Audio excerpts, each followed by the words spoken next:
Bismillahirrahmanirrahim. Assalamu alaikum, dear students.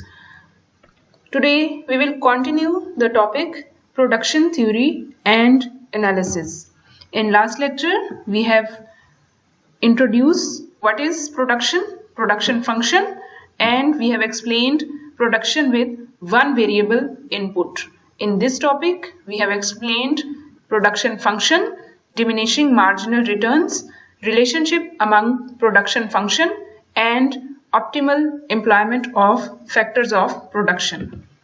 Today we will start production with two variable inputs, and in this topic we will cover the points: the production isoquant, the production isocost, optimal employment of two inputs, profit maximization, changes in input prices, and the expansion path. So start production with two variable input.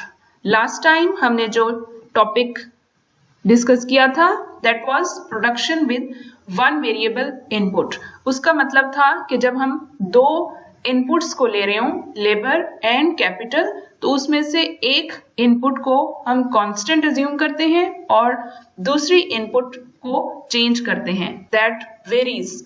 अब हम two variable input में दोनों inputs को vary करेंगे, दोनों inputs change होंगी. If both capital and labour inputs are variable, a different set of analytical techniques must be applied to determine optimal input rates. जब हमारे पास दोनों इनपुट्स वेरी कर रही हों तो हमारे पास डिफरेंट टेक्निक्स यूज होती हैं इनपुट रेट्स को डिटरमिन करने की, और उसके लिए हमारे पास 3 अप्रोचेस होती हैं. First, maximise production for a given dollar outlay on labour and capital. First approach है कि जिसमें हम प्रोडक्शन को मैक्सिमम करते हैं giving inputs constant. Given dollar outlay का मतलब कि जो इनपुट्स हैं उनकी जो अमाउंट है वो कांस्टेंट रहेगी. Second, minimise the dollar outlay on labour and capital inputs necessary to produce a specified rate of output. First में हमारी आउटपुट चेंज होगी, इनपुट सेम रहेंगी. सेकंड में हम इनपुट्स को मिनिमाइज कर रहे हैं ताकि एक स्पेसिफिक आउटपुट को प्रोड्यूस कर सकें. And third approach is produce the output rate that maximises profit. Third में हम प्रॉफिट को मैक्सिमाइज करते हैं. तो ये 3 अप्रोचेज में फर्स्ट हम आउटपुट को देखेंगे, inputs will be constant. Second में इनपुट्स वेरी करेंगी, आउटपुट कांस्टेंट होगी, और थर्ड में प्रॉफिट मैक्सिमाइजेशन होगी. The marginal revenue product will equal to the input prices. Profit maximisation के लिए हमारे पास एक कंडीशन होती है कि MRP, मार्जिनल रेवेन्यू प्रोडक्ट, उसको हम इक्वल करते हैं प्राइसेस के, लेबर एंड कैपिटल. लेबर की प्राइस को हम W से डिनोट करते हैं, दैट आर वेजेस, और कैपिटल की प्राइस को हम स्मॉल r से डिनोट करते हैं, that are rate of interest. The first 2 problems are called constraint optimisation problems.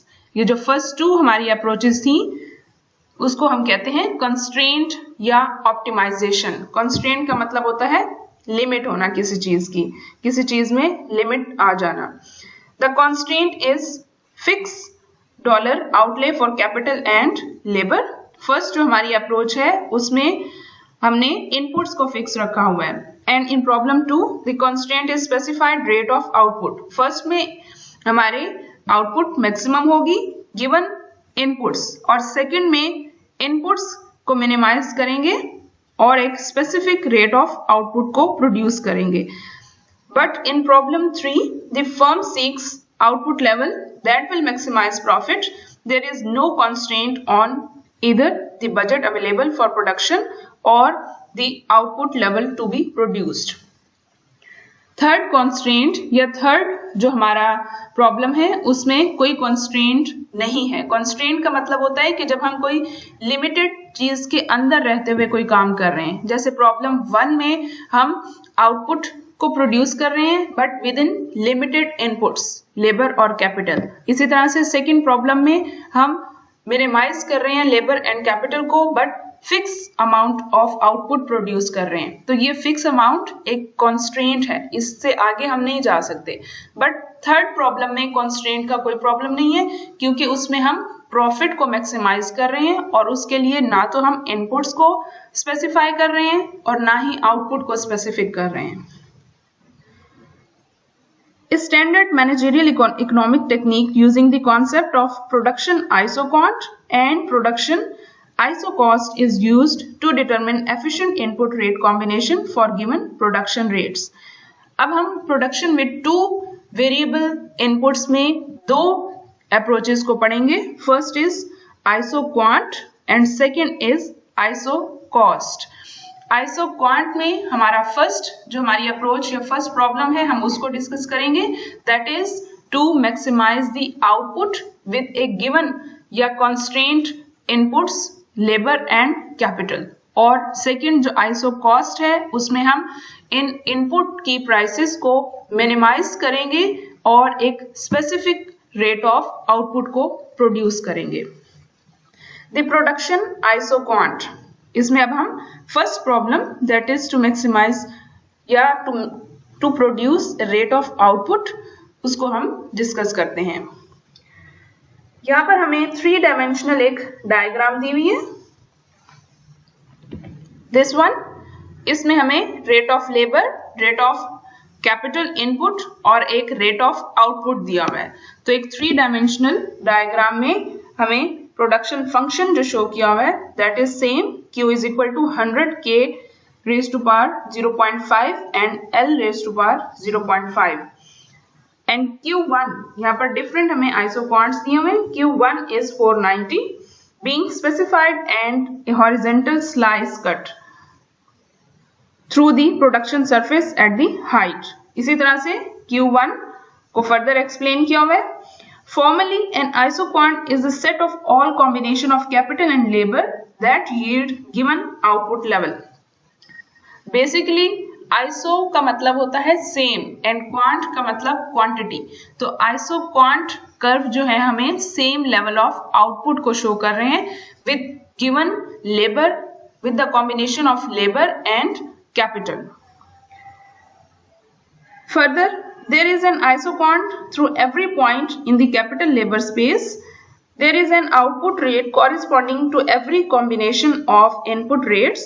This implies that there is an infinite number of isoquants. Her output के regarding एक labour और capital का combination होता है। तो इसका मतलब इस 3D स्पेस में हमारे पास इनफाइनाइट नंबर ऑफ आइसोक्वांट्स हैं। For example, in addition to isoquant for 490 units of output, isoquants for Q is equal to 200, 346 are shown in figure 6.6. आगे हमें एक नेक्स्ट फिगर जो दी हुई है यहाँ पर देखें, हमें एक आइसोक्वांट दिया हुआ है एट Q 200, उसके ऊपर different combination of labour and capital है। इसी तरह से एक आइसोक्वांट या this Q shows the rate of production, ये हमारी टोटल प्रोडक्शन को शो कर रहा है। इसी तरह से जब हमारी आउटपुट या प्रोडक्शन 346 है तो उसके ऊपर डिफरेंट कॉम्बिनेशंस होंगे। आउटपुट 490 है तो उसके ऊपर डिफरेंट कॉम्बिनेशंस होंगे। तो इसी तरह से ये हमारे आइसोक्वांट्स इनफाइनाइटली आगे बढ़ते जाते हैं।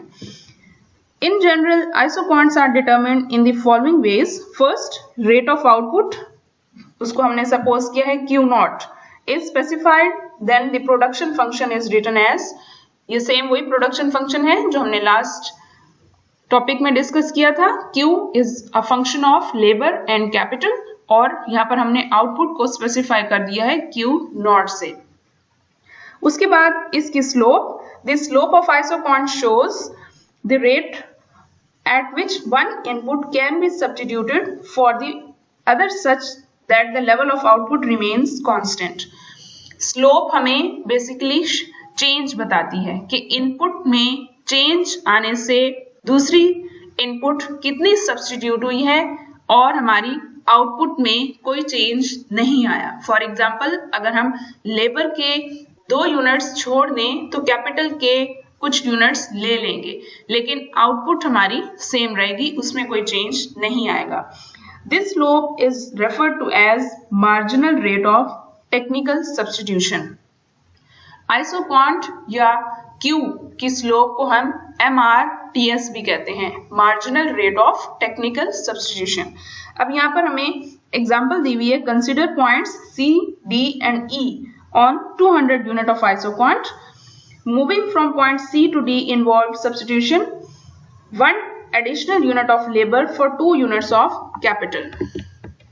इस डायग्राम में पॉइंट D and E को अगर हम नोटिस करें, C and D को, तो C पर 4 units of capital and 1 unit of labour है। अगर हम C से D पे मूव करते हैं तो हम 2 यूनिट्स ऑफ कैपिटल को फोरगो कर रहे हैं और उसके बदले में 1 एडिशनल यूनिट ऑफ लेबर को ले रहे हैं। तो जब हम किसी चीज के कुछ यूनिट्स छोड़ लें और दूसरी चीज के कुछ यूनिट्स ले लें तो इसको कहते हैं सब्स्टिट्यूशन। तो इस तरह से सब्स्टिट्यूशन के थ्रू भी हम आउटपुट रेट को कांस्टेंट रखते हैं।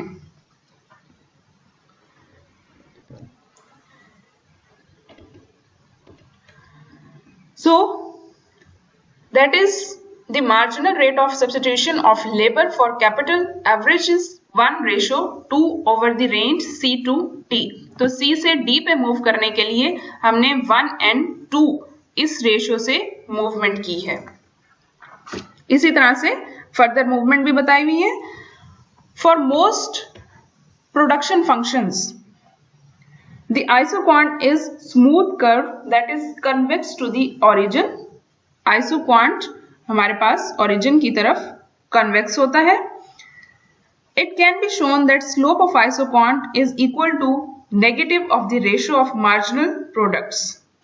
आगे हमें इसकी स्लोप का फॉर्मूला दिया हुआ है, MRTS is equal to marginal product of labor divided by marginal product of capital, और इसके साथ हम माइनस साइन लगाते हैं। माइनस मीन्स के इन दोनों के दरमियान नेगेटिव रिलेशनशिप आ रहा है। This relationship will be useful later on in determining the optimal rate of capital and labour to be hired when both inputs are variable. आगे हम इनके ऑप्टिमल कॉम्बिनेशन पढ़ेंगे तो उसमें ये हमें हेल्पफुल होगा, और उसके बाद हमें इसको समराइज किया हुआ है और इसके की पॉइंट्स दिए हुए हैं। उसके बाद production isocost.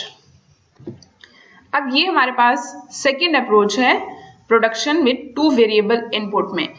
First approach isoquant थी जिसमें हमने एक स्पेसिफिक रेट ऑफ आउटपुट को प्रोड्यूस किया विद ए गिवन इनपुट्स या with a combination of labour and capital. अब प्रोडक्शन आइसोकॉस्ट में हम इनपुट्स को मिनिमाइज करेंगे और आउटपुट को प्रोड्यूस करेंगे।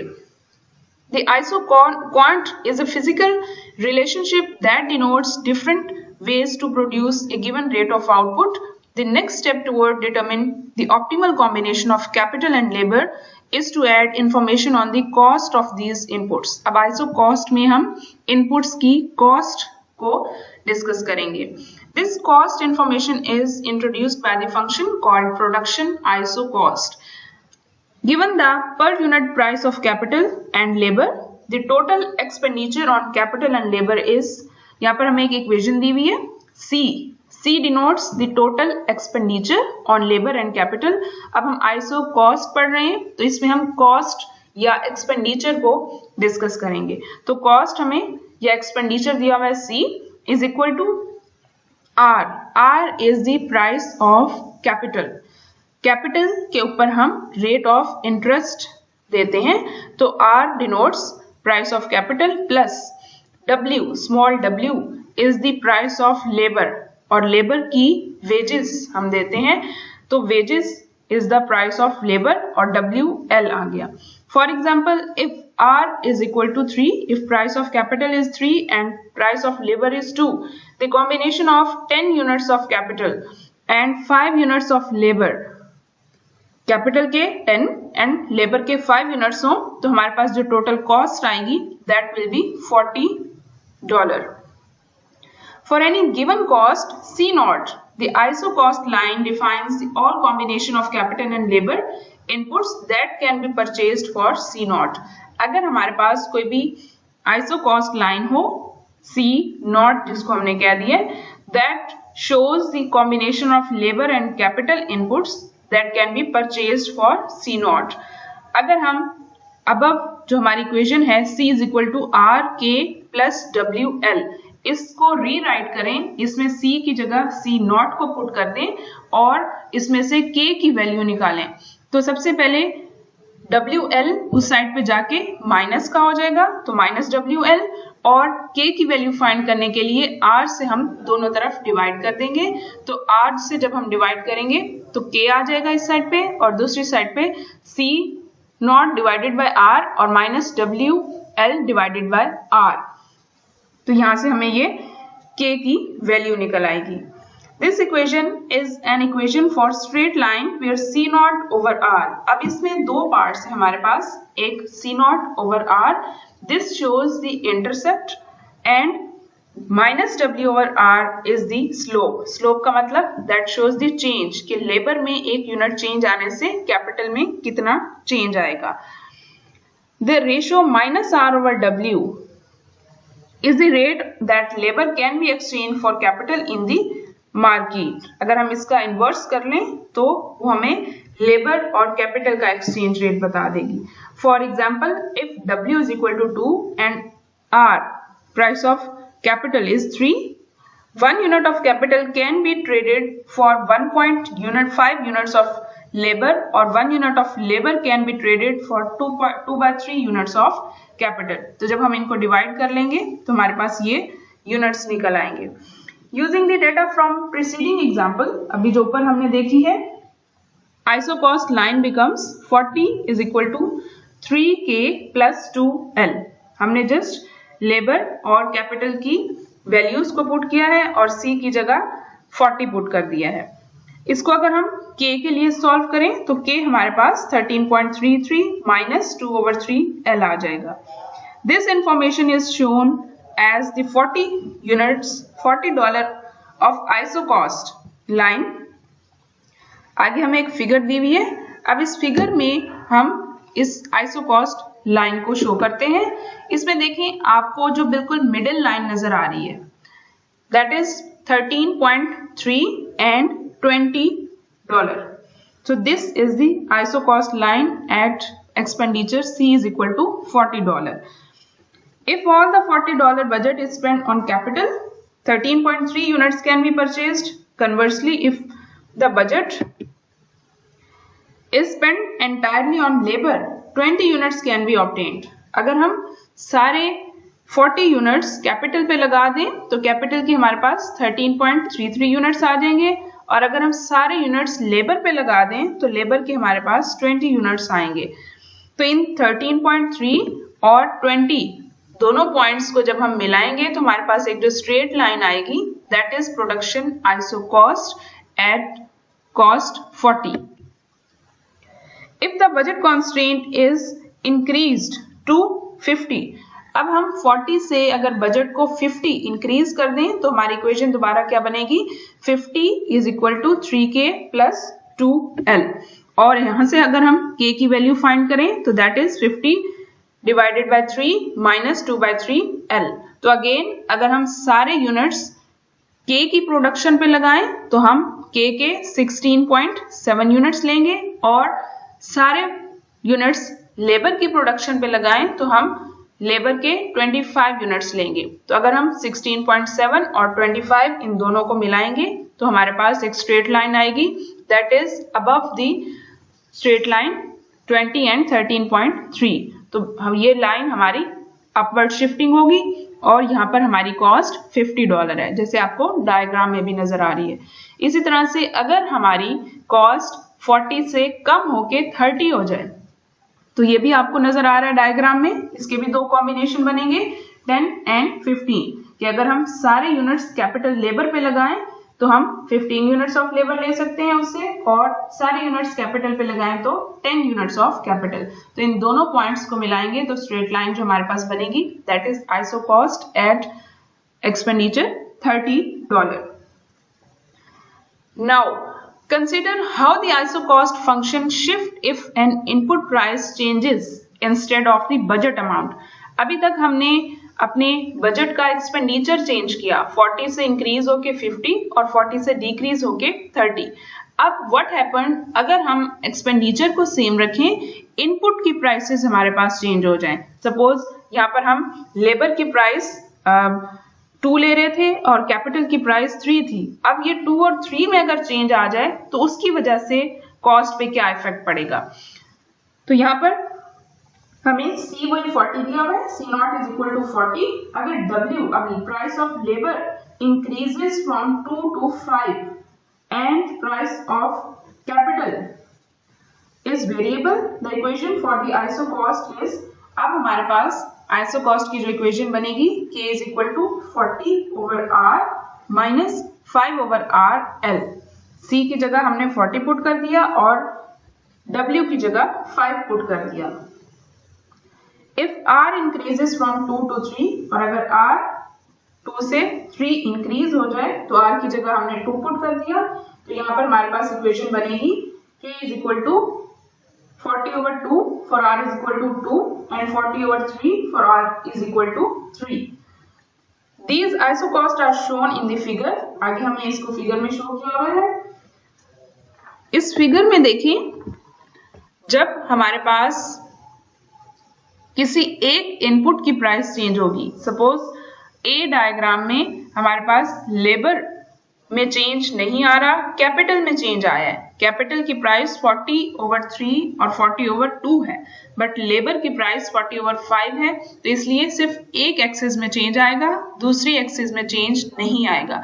इसी तरह से अगर कैपिटल की वैल्यू सेम रहे, लेबर में चेंज आए, तो लेबर में देखें हमारे पास 40/3 से 40/5 में ये लाइन शिफ्ट हो गई है। That intercept is determined by the ratio C0/W, which is not influenced by change in the price of capital. Second में हमारे पास कैपिटल में चेंज नहीं आया, लेबर की रेशो में चेंज आया है। और लास्ट में अगर हम इस डायग्राम को देखें तो इसमें देखें हमारे पास एक आइसो कॉस्ट लाइन दी हुई है और उसी के ऊपर आइसो क्वांट बना हुआ है। जिस पॉइंट पे isoquant isocost line को टेंजेंट कर रहा है at point B, that is the equilibrium point.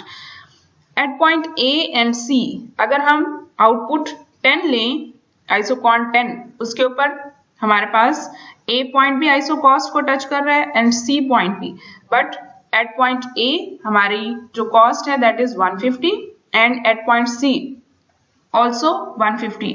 सिर्फ B पॉइंट पर हमारी कॉस्ट 100 है। तो जिस पॉइंट पे हमारी कॉस्ट मिनिमम हो और हमारी आउटपुट मैक्सिमम हो तो वो हमारा अल्टीमेट इक्विलिब्रियम पॉइंट होगा। उसके बाद ऑप्टिमल एम्प्लॉयमेंट ऑफ 2 इनपुट्स। अब यहाँ पर हम ऑप्टिमल पॉइंट ऐसा लेंगे कि हम 2 इनपुट से कौन सा ऐसा कॉम्बिनेशन लें जो हमें मिनिमम कॉस्ट और मैक्सिमम आउटपुट देगा। When both capital and labor are variable, अब इसमें हम दोनों के कॉम्बिनेशंस को लेंगे। Consider the problem of minimizing the cost of given inputs, given rate of output. Specifically, suppose that firm's objective is to produce 10 units of output at minimum cost. To help analyze this problem, 2 production isoquants are used in figure. आगे हमें एक figure दी हुई है, इस figure में 2 isoquants दिए हुए हैं। सॉरी, दिस अबव फिगर 6.9, इसमें हमारे पास 10 units of isoquant and 3 of these combination are indicated at point A, B and C. अभी जैसे मैंने आपको डिस्कस किया है, इसी डायग्राम में हमारा जो ऑप्टिमल एम्प्लॉयमेंट लेवल होगा at point B and at point D होगा। These points shows where our cost is minimum. उसके बाद MRTS भी यहाँ पे दिया हुआ है, profit maximisation. To maximise profit It is necessary to fall back on the rule of an efficient input rate when only one input is variable. That is, both inputs must be hired until the marginal revenue product equals the price of input for both capital and labor. जब हमारी MRP marginal revenue for product price is equal to the product price, P price for labor हमारे पास wages है and price for capital हमारे पास R है। तो MRP जब labour और wages के इक्वल हो जाए तो वहां पर हमारा प्रॉफिट मैक्सिमम होगा। जहां पर देखें MRP marginal revenue product for capital, उसकी प्राइस कैपिटल की प्राइस R है तो उसके इक्वल होगी, और इसी तरह से लेबर की प्राइस W है तो ये MRP फॉर L W के इक्वल होगा। MRP is greater than the cost of input, अगर वो इनपुट की कॉस्ट से हमारा रेवेन्यू ज्यादा हो तो profit can be increased by adding more of that input. और यहाँ पे हमें जो फाइनल इसका फॉर्मूला दिया हुआ है, marginal product for labour divided by price of labour, that is W, and that should be equal to marginal product of capital divided by price of capital, that is R। तो जहां पर हमारी ये वाली efficiency condition पूरी हो जाए तो इसका मतलब कि हमारा जो प्रॉफिट है दैट इज मैक्सिमम और that operates at efficient level. उसके बाद चेंजेस इन इनपुट प्राइसेस। अब हम यहाँ पर देखते हैं कि अगर हमारी इनपुट की प्राइसेस जैसे लेबर की प्राइस और कैपिटल की प्राइस में चेंज आ जाए तो उसकी वजह से हमारी आइसो क्वांट और आइसो कॉस्ट पे क्या इफेक्ट पड़ता है। If the price of one input से labour increases, the firm will adjust the input mix by the substitution capital for labour. अगर एक चीज की प्राइस इंक्रीज हो जाए तो फर्म उसका सब्स्टिट्यूट लेबर से कर लेगी, और अगर लेबर की प्राइस चेंज हो जाए, कैपिटल की प्राइस चेंज हो जाए तो फर्म उसका सब्स्टिट्यूट लेबर से कर लेगी। Now assume that the price of labour falls while the price of capital remains unchanged. Labor has become relatively less expensive. The iso cost pivots to the right from CC to CC dash। ऊपर वाली diagram में हमें एक iso cost दिया हुआ है, तो इसमें अगर लेबर की प्राइसेस चेंज हो जाएं, कैपिटल में कोई चेंज ना आए तो हमारी आइसो कॉस्ट लाइन C से शिफ्ट होके रोटेट होके C डैश हो जाएगी, और हमारा जो ऑप्टिमल कॉम्बिनेशन होगा that will also shift from point A to point B on new isocost line.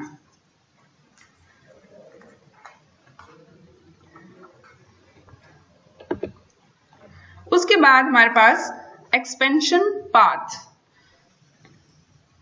Expansion path basically हमारी जो आइसो कॉस्ट और आइसो क्वांट पॉइंट्स की शिफ्टिंग होती है, उन पॉइंट्स को जब हम मिला लें तो वो जो लाइन है that shows the expansion path. इस डायग्राम में देखें आपको डिफरेंट जो पॉइंट्स नजर आ रहे हैं A, B, C, तो ये पॉइंट्स हमारे इक्विलिब्रियम पॉइंट्स हैं दैट आर शिफ्टिंग, कि हमारी जैसे जैसे आइसो कॉस्ट लाइन शिफ्ट हो रही है तो हमारा IQ भी उस लाइन पे शिफ्ट हो रहा है, और जिस पॉइंट पे वो टेंजेंट कर रहा है आइसो कॉस्ट लाइन को दैट इज ऑप्टिमल इक्विलिब्रियम और that is the equilibrium point.